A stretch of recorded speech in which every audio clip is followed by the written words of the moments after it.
நாம எந்த படத்தை பற்றின ரிவ்யூ பார்க்க போகிறோம் அப்படின்னு பார்த்தீங்கன்னா அர்ஜுன் சன் ஆஃப் வைஜெயந்தி அப்படிங்கிற ஒரு படத்தை பற்றின ரிவ்யூ தான் பார்க்க போகிறோம். ஸோ ரிவ்யூவில் போய் நம்ம சேனல் சப்ஸ்கிரைப் பண்ணிங்க, அப்படி லைக்கிங் போட்டுருங்க.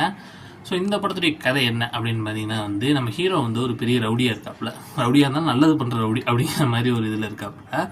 ஸோ அவங்க அம்மா பார்த்தீங்கன்னா ஒரு பெரிய போலீஸ் ஆஃபீஸர். இதுவே உங்களுக்கு ஒரு இதாக இருக்குது, இல்லையா? இவ்வளோ பெரிய போலீஸ் ஆஃபீஸரோட பையன் ரவுடியாக இருக்கீங்கன்னா அதுக்கு ஒரு பாஸ்ட் ஸ்டோரி அப்படிங்கிற மாதிரி சொல்லியிருப்பாங்க. ஸோ நம்ம இப்படி ஒரு அம்மாவுக்கு பிறந்துட்டு ஏன் ரவுடியாக நம்ம ஹீரோ இருக்காரு அப்படின்னு சொல்லி, ஸோ இந்த மாதிரி நிலமையில நம்ம அதாவது நம்ம ஹீரோவோட அம்மா கொல்றதுக்கு ஒரு ரவுடி அது ரவுடினா ஒரு பயங்கரமான ஒரு வில்லன். ஸோ அவன் களத்தில் இறங்குறான்.